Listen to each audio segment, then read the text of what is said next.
안녕하세요. 서울에서 살고 있는 40대 가정주부입니다. 이 이야기를 적을까 말까를 한참 동안 망설였습니다. 하지만 세상에는 이렇게 말도 안 되는 기가 막힌 일들도 있다란 걸 알려드리고 싶더라고요. 저는 주변에서 흔히 볼 수 있을 법한 별 볼 일 없는 평범한 사람이지만 이야기를 시작해보겠습니다. 지금으로부터 20년도 더 되었던 이야기라 조금은 가물가물하지만 최대한 기억을 살려보았습니다. 저는 그 당시에 나름대로 학벌도 괜찮았었고 사업을 하시는 아버지 덕분에 항상 풍족한 삶을 살고 있었을 때였습니다.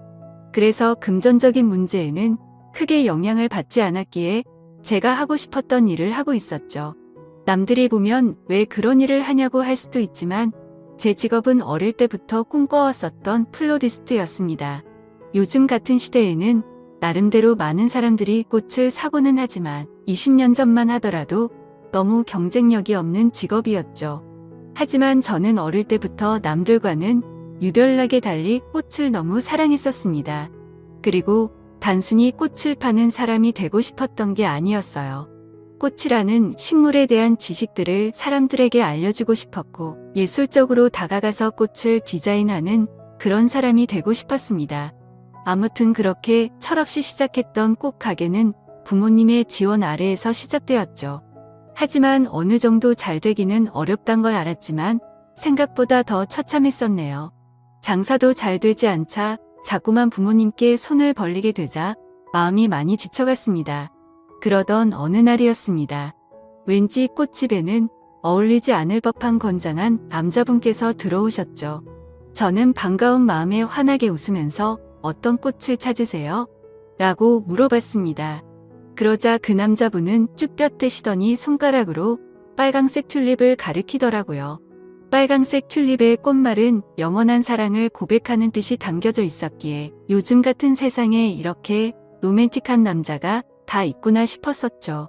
그렇게 그 남자분을 보내면서 예쁜 사랑하시길 바랄게요 라고 말했습니다. 그 남자분은 엄청 당황해하며 인사를 하고는 재빨리 나가버렸었죠. 그런데 다음 날에도 그 손님은 어김없이 찾아오더군요. 그리고 그 다음 날도 또 그 다음 날도 찾아왔습니다. 하루도 빠짐없이 매일같이 찾아와서 솔직히 뭔가 이상하다 싶었고 별의 별 생각이 다 들더군요. 하지만 내성적인 성격이라 말을 걸면 불편해하는 듯해서 괜히 참견하는 건 주제 넘는다 생각했었고 항상 자주 찾아와 주셔서 고마울 따름이었죠. 그렇게 그 남자분이 오신 지도 열흘 정도가 다 되어가던 날 사고가 터지고 말았습니다. 여자 혼자서 영업하던 가게라서 항상 위험에 노출되어 있었지만 그때는 철이 없어서인지 겁도 없이 그런 걱정은 딱히 하지 않았죠. 처음 보는 남자가 들어오더니 갑자기 돌변하더니 당장 돈을 다 꺼내라고 협박을 한 거였죠. 살면서 처음 마주하는 강도였습니다. 저는 순간적으로 너무 무서워서 펑펑 울어버리면서 강도가 시키는 대로 돈을 다 꺼내서 전해줬습니다. 그렇게 뒤돌아서서 나가는가 싶었는데 갑자기 문 쪽으로 다가가더니 문을 잠궈버리더군요. 순간적으로 나 정말 큰일 났다 싶었고 제발 살려주세요 라고 소리를 질러댔습니다.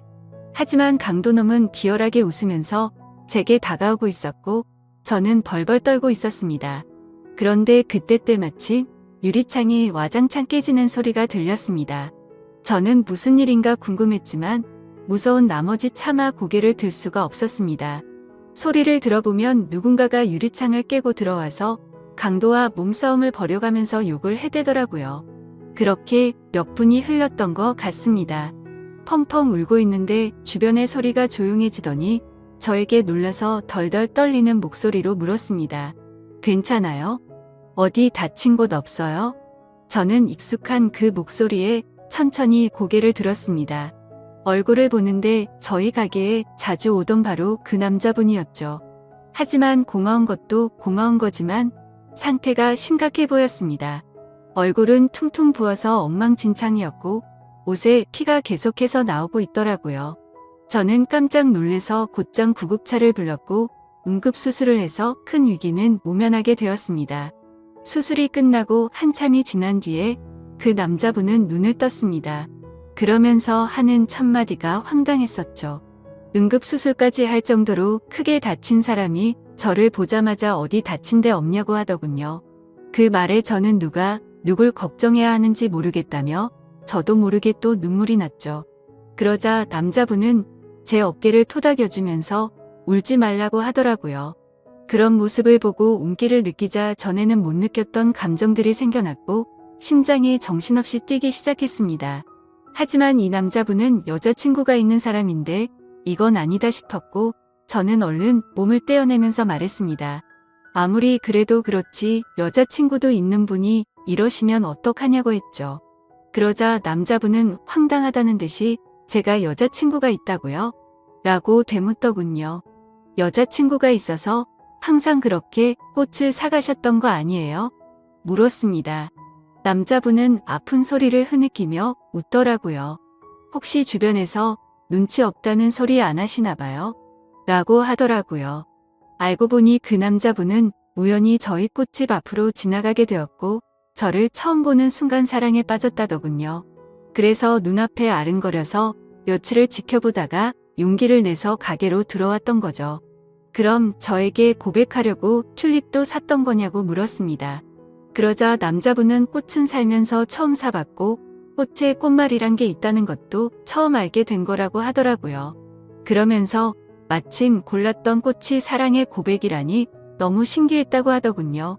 그렇게 저와 그 남자분은 자연스럽게 서로의 마음을 알게 되었고 저희는 평생 동안 기다려오던 상대를 만난 듯이 나날이 사랑이 깊어졌습니다. 퇴원을 할 때까지는 제가 항상 병원에 가서 알콩달콩 사랑을 키워나갔고 퇴원을 하고부터는 일이 끝나면 항상 저희 가게로 와서 사랑을 키워나갔었죠. 그러다가 남자분은 조심스럽게 제게 말을 꺼냈습니다. 사실 우리가 아무런 조건도 따지지 않고 사랑에 빠져버렸지만 자신은 남들이 보기에는 별 볼 일 없는 직업을 가졌다고 말하더군요. 저는 솔직히 그런 건 전혀 상관없었기에 상관없다고 말하며 무슨 일을 하는데요? 라고 물었습니다. 그러자 건설업을 공부하고는 있는데 지금은 그런 꿈을 키워가면서 일용직으로 노가다를 한다고 하더라고요. 사실 평범한 직업은 아니었기에 호기심이 생기긴 했지만 그게 문제가 되는 건가 싶었습니다. 저는 직업에 귀천이 어딨겠냐며 저도 이렇게 적자 보면서 일을 하는데 나보다는 낫지 않냐며 웃었죠. 우리는 그렇게 예쁜 사랑을 키워나가게 되었고 정말 생각하지도 못한 상황이 생겨버리고 말았습니다. 그건 바로 저희 부모님이셨습니다. 남자친구와 2년간의 연애를 하다가 평생 가약을 맺기로 하였고 부모님에게 소개를 시켜주기 위해서 말을 꺼냈는데 남자친구에 대해서 이야기를 해주니 정말 불같이 화를 내시더라고요.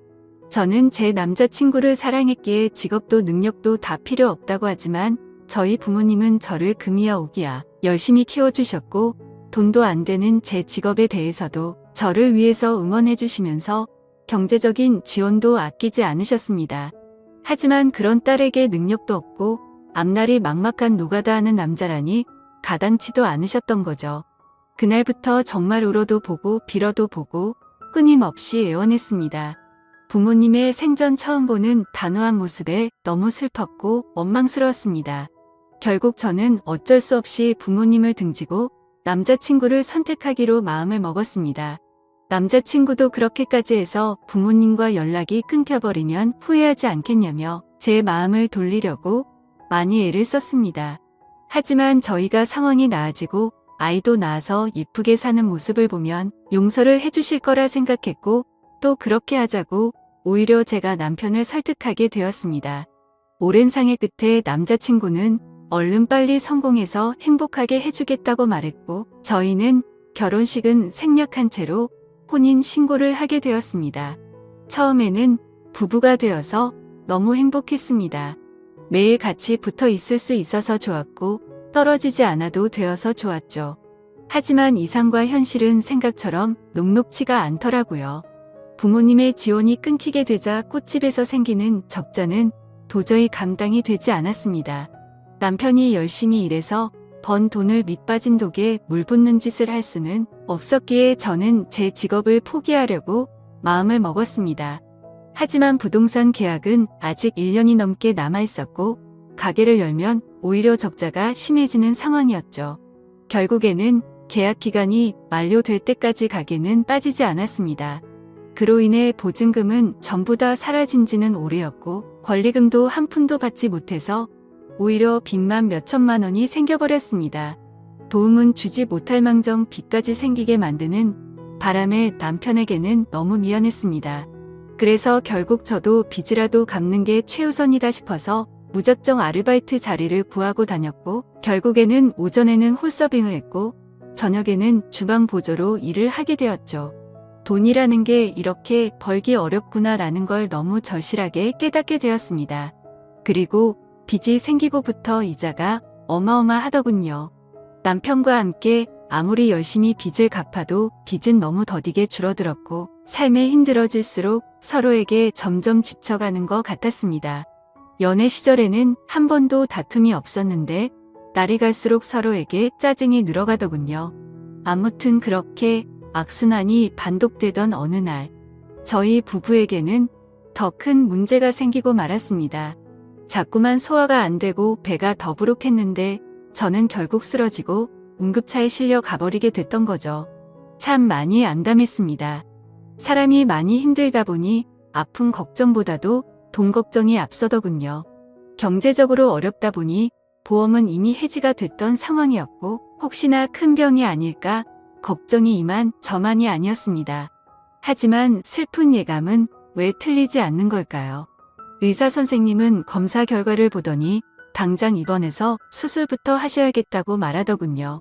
지금 위쪽에 암이 발견됐는데 생각보다 크게 전이 되지는 않았는데 시간이 가면 갈수록 너무 위험한 상태라서 당장 수술 날짜를 잡아야 한다고 했습니다. 왜 한순간에 모든 게 엉망진창이 된 건지 너무 서러워서 펑펑 울었습니다. 남편도 아무 말 없이 고개를 숙이고 있었고 그런 모습을 보는데 남편이 원망스러웠죠. 제가 선택하고 설득해놓고는 결국에 저는 남편 탓을 하고 있었던 거죠. 남편은 구겨진 인상으로 조용히 밖으로 나갔습니다. 그리고는 며칠 동안 전화도 받지 않고 제 앞에 나타나지를 않았죠. 그러다가 양복을 멀끔히 차려입고 나타나서 이혼 서류를 내밀더니 정신나간 소리를 짓거리더군요. 며칠 동안 고민을 해봤는데 당신과 살면서 당신 빚 때문에 내 인생도 망가진 것 같다고 말이죠. 그런데 그것도 모자라서 이렇게 큰 병을 치료해줄 돈도 없고 감당해낼 자신이 없다고 했습니다. 이제는 내가 뒷바라지 더 이상은 못하겠으니까 이혼을 해달라고 요구하더군요. 나를 위해서 온몸이 피투성이가 되어가면서 지켜주던 그 남자가 맞는 건가 싶었습니다. 몸도 온전치 못한 저를 버리고 이기적으로 저를 버린다는 모습에 너무 상처를 받았고 병실 내에 다른 사람들이 있는데도 불구하고 소리를 지르면서 욕을 해댔고 너 없으면 못 살 것 같냐고 말하면서 이혼 서류의 도장을 찍어줬습니다. 그러자 남편은 잘 지내라는 말 한마디만을 남겨둔 채 문 밖으로 나가버렸습니다. 저는 그동안 묵혀왔던 감정을 내뱉듯이 창피한 것도 모르고 소리내서 펑펑 울었죠. 옆에 있던 사람들은 저렇게 못된 남자랑은 이혼하는 게 100번 1000번 맞다며 저를 위로해주더군요. 제 곁에 아무도 없자 부모님 생각이 나서 부모님에게 연락을 드리게 되었습니다. 어머니가 뛰어오시더니 그러게 왜 그런 남자랑 결혼했냐며 저를 끌어안고 우셔서 저도 같이 펑펑 울었습니다. 그렇게 30분 정도 뒤에 아버지가 들어오셨고 일단 병실부터 옮기자며 1인실로 옮겨갔습니다. 다행히도 경제적으로 부유하신 부모님의 지원을 받고서 저는 수술을 치르게 되었고 초기에 치료를 한 덕분에 아주 건강하게 회복을 하고 퇴원을 하게 되었습니다. 건강을 회복한 이후로는 전 남편에게 뒤통수를 제대로 얻어 맞은 덕분에 완전 다른 삶을 살게 되었죠. 예전처럼 순둥순둥한 성격의 여자가 아니라 그 어떤 사람보다도 독할 정도로 정말 열심히 살게 되었습니다. 순진하게 꿈꾸던 꽃집에 대한 미련은 버린 채로 아버지와 상의 끝에 사업을 이어받기 위해서 회사로 출근을 하기 시작했죠. 아버지는 그 당시에 누구나 이름만 들으면 알 수 있을 만큼의 사업을 운영하고 계셨고 몇 년 동안은 순탄하게 회사가 고속 성장을 이뤄나가고 있었습니다. 하지만 그런 행복한 일들도 오래가지는 못하였죠. 매번 사업이 성공하다 보니 겁이 너무 없어졌고 무리하게 사업을 키우다 보니 회사는 걷잡을 수 없이 무너지기 시작했습니다. 그때 절실하게 느껴졌습니다. 아무리 노력하더라도 인생은 한순간에 파탄날 수 있다는 걸 말이죠. 결국 투자자들의 빚독촉에 시달려서 저희 가정은 풍비박산이 났습니다. 아버지는 너무 큰 좌절감으로 인해서 모든 연락을 끊은 채 사라지셨고, 어머니와 저는 조그마한 여관방에서 세상에 둘만 남겨진 기분으로 서로를 끌어안고 울었습니다. 인생에 대한 허무함에 모든 걸 다 포기하고 싶었지만 도저히 그럴 수는 없었습니다. 어머니와 저는 서로의 버팀목이 되어주면서 이대로 굶어 죽을 수는 없었기에 알바를 시작했습니다. 정말 최선을 다해서 열심히 살았던 것 같아요. 몇 년 동안을 단 하루도 쉬지 않고 일을 하게 됐고 모든 빚들을 다 청산하게 되었죠. 하지만 정말 너무 허무하게도 빚을 다 갚고 나서 몇 달이 지난 뒤 몇 년간 너무 무리를 하셨는지 제 어머니는 갑자기 일을 하던 중에 쓰러지게 되셨고 최선을 다해서 소생시켜보려고 했지만 결국에는 저를 혼자 두고서 세상을 떠나게 되셨습니다. 제 인생은 왜 이렇게 악몽 같은지 정말 너무 슬펐고 화가 났습니다. 결국 혼자서 어머니의 곁을 지키면서 장례식을 치르게 되었고 무책임하고 이기적인 아버지는 그 소식도 알 수 없었기에 끝내 나타나지를 않으셨죠. 앞으로 세상을 어떻게 살아야 하는 건지 막막했습니다. 너무 좌절스럽고 힘들었지만 통장에는 1억이라는 돈이 있었습니다. 제 어머니의 생명보험금이 나왔던 거였죠. 정말 삶이 힘들었지만 예전에 제 암 수술을 할 때 보험이 없으면 너무 힘든 걸 잘 알았기에 어떻게든 보험은 잘 넣어두었기에 보험금을 받을 수 있었습니다. 이 돈으로 앞으로 어떻게 살아가야 할지 고민을 했습니다. 그래도 몇 년간 배워왔던 아버지의 사업을 다시 시작해보는 게 좋겠다 싶었습니다. 왜냐하면 그것 말고는 제가 할 수 있는 일이 전혀 없었기 때문이었죠. 그렇게 저는 다시 제 사업을 시작하게 되었고 1억이라는 자본금으로 시작해서 1년도 채 지나지 않아서 2억으로 늘어날 만큼 승승장구했습니다. 하지만 사업이라는 게 정말 녹록치가 않다라는 걸 뼈저리게 또다시 느꼈습니다. 사업은 승승장구하고 있었지만 거래하던 업체에서 물건값을 지급받고는 잠적을 했던 거였죠. 내 인생은 어쩜 이렇게도 구질구질한 걸까 싶었습니다. 경찰에 신고를 하고 몇 달이 지나도록 사건에는 진전이 없었죠. 이미 저희 회사 말고도 여러 군데 회사에 같은 수법으로 사기를 쳤고 작정을 하고 해외로 도망친 상황이라 쉽게 해결되긴 어려울 것 같다더군요. 정말 매일같이 울면서 겨우 잠이 들 정도로 마음고생이 심했습니다. 하지만 그런 마음고생이 중요한 게 아니었죠. 시간이 가면 갈수록 당장 직원들의 급여부터 시작해서 은행의 이자 빚까지 모든 게 또 밀려가고 있었고 금세 신용불량이 되어버리더군요. 아무리 사정을 말해봤자 그런 건 전혀 소용이 없었습니다. 돌아오는 냉혹한 대답이 제 가슴을 미어터지게 만들 뿐이더라고요. 또다시 이렇게 인생이 바닥으로 내려앉는 건가 싶었고 어머니의 목숨값으로 시작한 제 모든 걸 걸었던 사업이었는데 너무나도 절망적이었습니다. 그런데 사람이 죽으라는 법은 없다는 듯 희소식이 왔습니다. 저희 회사에 투자를 자처하는 사람이 있다며 거래처 사장님이 연락이 온 거였죠. 사실 처음에는 갑자기 투자를 한다기에 반신반의했습니다. 그때 당시에는 제대로 사기를 당했던지라 그 누구도 믿을 수가 없었던 상황이었기 때문이죠. 하지만 당장 직원들의 급여도 밀린 상황에 찬밥 더운 밥 가릴 노릇이 아니더라고요. 저는 전화기에 대고서 감사하다는 인사를 몇 번을 외치고서 사업 설명을 위해서 날짜를 잡게 되었습니다. 무조건 투자를 받아야 했기에 한치의 지적도 나오지 않게끔 최선을 다해서 자료를 준비하였고 일주일이 지난 뒤 약속 시간보다 조금 일찍 투자자의 회사로 찾아갔습니다. 회사 직원의 안내에 따라 혼자서 회의실에 들어가게 됐고 물이 놓인 자리들에 준비해둔 자료들을 놓아두고서 떨리는 가슴으로 기다리고 있었습니다. 그렇게 몇 분이 지나자 여러 사람이 들어올 줄 알았는데 익숙한 얼굴의 한 남자가 들어오더군요. 그건 바로 11년 전 제게 씻을 수 없는 상처를 주고 이혼을 했었던 바로 그 남자, 전 남편이었습니다. 저는 너무 당황해서 당신이 뭔데 여길 나타나냐고 말을 했죠. 그러자 전 남편은 내가 당신 회사에 투자하기로 한 사람이야 라고 말하더군요. 이게 무슨 헛소리인지 어안이 벙벙했습니다. 알고 보니 전 남편은 몇 년 전부터 이 회사를 시작하게 됐고 돈을 엄청나게 많이 벌고 있는 건설업계의 대표가 되어 있었습니다.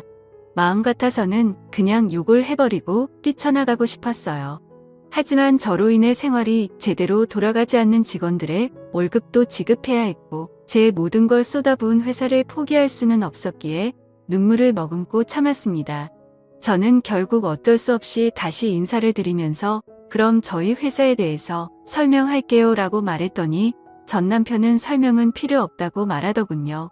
그저 단순히 자신과 하룻밤만 같이 있어주면 곧바로 투자는 진행될 거라고 말하더군요. 그 말을 듣는데 기분이 너무 불쾌했고 자존심이 상했습니다. 하지만 최대한 내색하지 않고 말을 이어갔습니다. 당신 인간 같지 않은 건 잘 알았지만 몇 년 사이에 돈 좀 벌었다고 진짜 인간이길 포기한 거냐고 말했습니다. 전 남편은 관심 없으면 투자는 없던 걸로 하겠다면서 자리에서 일어나더니 생각할 시간이 필요한 거면 그렇게 하라며 명함을 주고는 나가버렸죠. 그날 집에 돌아가서 못된 전 남편의 행동에 너무 분했고 예전에 저를 버리고 갔을 때가 생각나서 분노를 못 참고 눈물이 터져버렸습니다. 그렇게 며칠 동안 고민을 해봤지만 답은 이미 정해져 있었습니다. 이미 급한 불을 끄느라 대출을 최대한 받은 상황이라 추가 대출도 불가능했고 신용불량이 되어서 아무 곳에서도 돈을 빌릴 수가 없었으니까요. 결국 어쩔 수 없이 명함에 적힌 번호로 연락을 하게 되었습니다. 전 남편은 약속 날짜와 시간을 제게 알려줬고 약속한 당일날 남편은 먼저 와서 호텔에 있는 고급스러운 레스토랑에서 기다리고 있었고 부드러운 스테이크와 엄청 비싼 와인까지 마셨습니다. 10년 전만 해도 그렇게 찌질했었던 남자였는데 이제는 아주 잘 나가는 회사의 대표라니 감회가 새로웠습니다. 그렇다고 증오하는 마음은 너무 컸었기에 그 자리가 불쾌했고 기분이 나빴습니다. 그래서 말을 걸어도 무표정으로 대충 대답만 하고 있었죠. 아무튼 그렇게 불쾌한 식사 시간이 끝나고 나서 미리 잡아둔 방으로 같이 향했습니다. 그런데 괜히 신경 쓰이게 전 남편은 다리를 다친 건지 저보다 한참 느리게 걸으면서 약간은 쩔뚝거리면서 걷더라고요. 그래서 저는 그 모습을 보고는 다리도 다쳤으면서 이 상황에 참 대단하다라고 말해버렸죠. 그 말을 듣고는 전 남편은 표정이 굳더니 아무 말 없이 발걸음을 옮기더군요. 결국 저희는 같이 방으로 들어가게 되었고 기분이 정말 묘했습니다. 마음속으로는 굉장히 불쾌했지만 저도 모르게 심장이 폭발할 것처럼 두근대더군요. 그렇게 한참 동안 정적이 흐르고 있는데 전 남편이 먼저 말을 꺼냈습니다. 사실은 제게 고백할 게 있다고 합니다. 그 말을 듣는 순간 그럼 그렇지 그 큰 돈을 준다고 할 때부터 이상했다라고 생각하는데 전 남편은 갑자기 제 앞에서 자신의 바지를 내리더라고요. 그러자 드러난 남편의 다리에는 의족이 자리하고 있었습니다. 저는 깜짝 놀라서 발이 어쩌다 그렇게 된 거냐며 놀라서 물어보았죠. 전 남편은 저와 헤어지고 나서 몇 달 뒤에 노가다를 하다가 사고가 났었답니다. 지금에서야 이렇게 용기를 내서 미안하다면서 눈물을 흘리더군요. 그러고서는 그때 왜 내가 그런 선택을 하게 된 건지 말을 이어갔습니다. 사실 남편은 저와 이혼을 하게 된 이유가 저의 수술을 위해서였답니다. 남편은 병원에 없던 그 며칠 동안 어떻게든 돈을 마련해 보려고 온갖 방법을 썼었다네요. 그러다 결국 걷잡을 수 없는 실수를 저지르고 말았죠.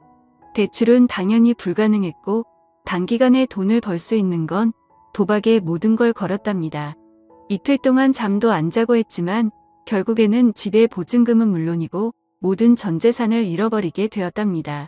너무 절망스러워서 살고 싶은 생각이 없었지만 아픈 저를 두고서 무책임하게 그렇게 할 수는 없었기에 모든 자존심을 버려두고 저희 아버지 회사로 찾아가서 무릎을 꿇고 빌었답니다. 하지만 아버지의 반응은 너무 단호했고 그 모습을 보고는 자신이 제 곁을 떠날 테니 제발 살려달라고 했었던 거죠. 그렇게 남편은 제 정을 떼어내고 떠나려고 무심한 척 이혼을 요구했었고 그날부터 단 하루도 제 생각을 하지 않은 날이 없었다고 말했습니다. 그저 자신의 머릿속에는 얼른 빨리 건설업으로 성공을 해서 저희 부모님께 당당한 남자가 되어서 돌아오려는 생각만 하면서 살았다네요. 그런 나머지 너무 무리하게 일을 하게 되었고 피곤한 나머지 잠깐 졸았는데 그 찰나의 실수로 인해 공사 중이던 아파트에서 추락을 하면서 한쪽 다리는 돌이킬 수 없는 부상을 입고서 결국 절단을 하게 된 거였습니다.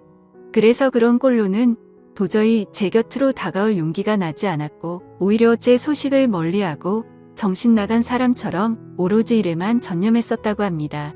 결국에 전 남편은 건설업계에 반드시 필요한 아이템으로 큰 성공을 하게 되었고 그때부터는 제 소식도 알아보고 어떻게 살았는지 알게 되었다고 하더군요. 저에게 당신이 여유 많은 부모님과 함께 살면 행복하게 살고 있을 줄만 알았다며 눈물을 흘리면서 덜덜 떨면서 말했습니다. 그런 큰 아픔을 겪으면서 얼마나 세상이 원망스러웠을까 싶었고 너무 슬퍼서 매일같이 울었다네요. 하지만 10년이라는 긴 시간이 흘러버렸고 제 앞에 나서기에는 도저히 용기가 나지 않았답니다. 그러다가 제가 당한 사기 소식을 저희 거래처 사장을 통해서 알게 되었고 금전적으로 여유가 없는 저를 돕기 위해서 투자자로 나서기로 결심을 했었답니다. 전 남편은 제게 말했습니다. 당신을 떠나보내고 자신을 너무 원망했고 10년 동안 단 하루도 빠짐없이 후회하고 그리워했다고요. 내게는 지금도 앞으로도 당신 한 명만이 영원한 사랑이라며 저를 안아줬습니다. 저도 그런 모든 얘기들을 다 듣고 나서 눈물이 터져버렸고 아무 말도 하지를 못한 채 남편을 끌어안고서 울기만 했죠. 지금은 그날 이후로 저희는 끊어졌었던 사랑을 다시 이어붙였고 제 사업도 남편 사업도 다 승승장구해서 경제적으로는 많이 여유로워졌습니다. 한때는 세상이 무너질 만큼 힘들었었지만 저를 위해서 자신을 희생했던 남편과 지금은 어느 누구도 부럽지 않게 행복한 생활을 하고 있네요. 누구에게나 저처럼 큰 시련이 생길 수도 있겠지만 항상 좋은 미래를 생각하면서 힘내셨으면 좋겠습니다. 저의 기구한 사연을 읽어주셔서 감사합니다.